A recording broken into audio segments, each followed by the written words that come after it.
Hervé Juvin, bonsoir. Bonsoir. Vous avez 65 ans et vous êtes député européen. Vous êtes un proche conseiller de Marine Le Pen. Et votre liste pour une région qui vous protège est soutenue par le Rassemblement national. Une liste qui a recueilli 12,5% des votants. Vous arrivez en 4e position. Je voulais vous parler bien sûr de l'abstention. 69,3% dimanche dernier. Les Pays de la Loire sont la 2e région à avoir le moins voté en France. Vous aussi, vous avez perdu des électeurs depuis 2015. Votre électorat ne s'est pas mobilisé. Est-ce parce que votre message était brouillé pour cette élection ? Je ne sais pas si c'est parce que notre message était brouillé, mais manifestement, nous n'avons pas su suffisamment donner de raison à nos électeurs de venir voter. Dimanche dernier a été un mauvais jour pour la démocratie française. Je pense que l'annulation du débat qui devait voir les 4 têtes de liste proposer leur projet est une très mauvaise nouvelle pour la démocratie. Un incident opposé Christelle Morancé et Mathieu Orphelin.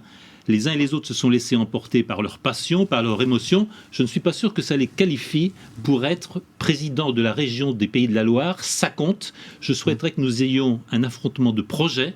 Je souhaiterais que nous proposions des visions d'avenir aux citoyens des Pays de la Loire. Probablement, est-ce que certains n'ont pas été convaincus par nos propositions et sont abstenus de voter. Parlez environnement, justement. Est-ce que ça parle à vos électeurs Vous savez, l'environnement est une préoccupation importante dans les Pays de la Loire, pas seulement maintenant dans les métropoles, mais vous savez que c'est la préoccupation de la sécurité publique qui, de loin, l'emporte. Sur ce terrain, nous avons des propositions précises. Je crois qu'une des raisons de l'abstention, c'est la présidentialisation de notre régime politique. Les Français se comportent comme si seule l'élection du président de la République avait de l'importance. Je crois aussi que le mouvement de recentralisation qui vide de leur contenu les compétences des collectivités territoriales et notamment des régions, a conduit aussi à la désaffection des électeurs, parce que ne nous y trompons pas, nous avons des compétences, mais nous avons de moins en moins d'autonomie de moyens. Et la recentralisation qui ne dit pas son nom ne donne pas beaucoup d'envie aux électeurs d'aller voter. Vous parlez des compétences, effectivement, les électeurs nous disent qu'ils ne savent pas à quoi sert la région. Vous, dans votre programme, vous écrivez « Chaque euro du budget de la région doit être 1 euro pour les habitants de la région ». Vous estimez que ce n'est pas le cas aujourd'hui ? J'estime que ce n'est pas le cas. Un certain nombre de budgets un peu fantasques ont été consacrés. Je crois qu'il y a eu 380 000 euros consacrés à étudier pourquoi les biscottes craquent. Je ne suis pas sûr que ce soit une dépense absolument indispensable pour les citoyens de la région. Je pense aussi à des budgets considérables, pouvant concerner par exemple Fontevraud, pouvant concerner les transports en commun qui n'offrent pas satisfaction aux citoyens. Donc je pense qu'il y a de l'ordre à mettre, et pour ma part, je proposerai des procédures d'évaluation, d'études d'impact transparents, portées à la connaissance de tous les citoyens du Pays de la Loire. Comment vous les portez à la connaissance ? Tout simplement, il s'agit de rendre transparentes. Tel budget a été voté, il avait tel objectif, voilà comment ces objectifs sont remplis, voilà les impacts qui ont été mesurables, et si les impacts mesurables sont très en dessous de ce qui était attendu, évidemment on ne renouvelle pas les budgets, parce qu'on continue à financer dans les Pays de la Loire taux d'associations lucratives sans but, qui n'ont d'autre objet que de fournir des clientèles aux élus locaux. C'est toute la pratique du socialisme municipal que je déplore. En 2 mots, votre position sur le vote obligatoire, le vote à distance ? Je suis très défiant par rapport au vote obligatoire. Il faut reconnaître le vote blanc, mais enfin le véritable enjeu, c'est que nous donnions envie aux électeurs d'aller voter. L'épisode qui vient de se dérouler, malheureusement, ne rehausse pas le débat politique. Pour ma part, je me suis beaucoup consacré à développer un projet économique ambitieux.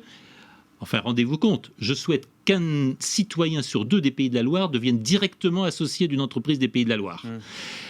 Les Pays de la Loire garantissant l'épargne de ces investisseurs. Je souhaite donner un capital de départ à tous les jeunes des Pays de la Loire, 20 000 euros, à l'entreprise qu'ils créent ou à l'entreprise qui les embauche pour la première fois. Ce sont des propositions qui méritent débat. Même proposition dans le domaine de l'écologie. En finir avec l'écologie punitive, en finir avec ces éoliennes qui détruisent nos paysages et écrasent les clochers de nos villages.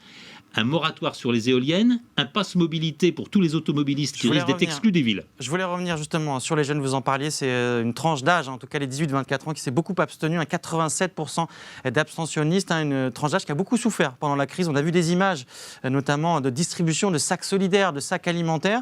Est-ce qu'il ne faut pas des aides financières d'urgence justement pour ces jeunes qui sont en grande précarité ? Je n'ai rien contre les aides financières d'urgence, mais je crois que si les jeunes ne sont pas pressés pour aller voter, ce que je déplore, c'est parce qu'ils mesurent bien les risques de l'assistance généralisée.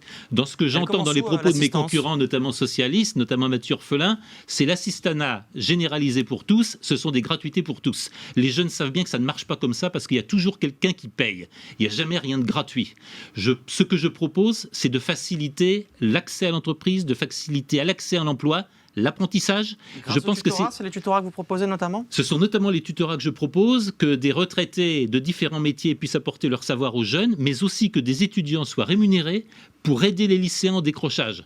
C'est ce qui a été essayé avec succès dans la mairie de Perpignan. Je souhaiterais généraliser cette expérience parce que le transfert de compétences, la transmission des savoirs me paraît essentiel, notamment pour réhabiliter les métiers de l'artisanat, les métiers des indépendants qui font vivre nos territoires et qui devraient attirer beaucoup plus de jeunes. Vous savez qu'il y a 10 000 offres d'emploi non couverts dans les métiers du bâtiment et des travaux publics dans les Pays de la Loire. Cette situation est insupportable.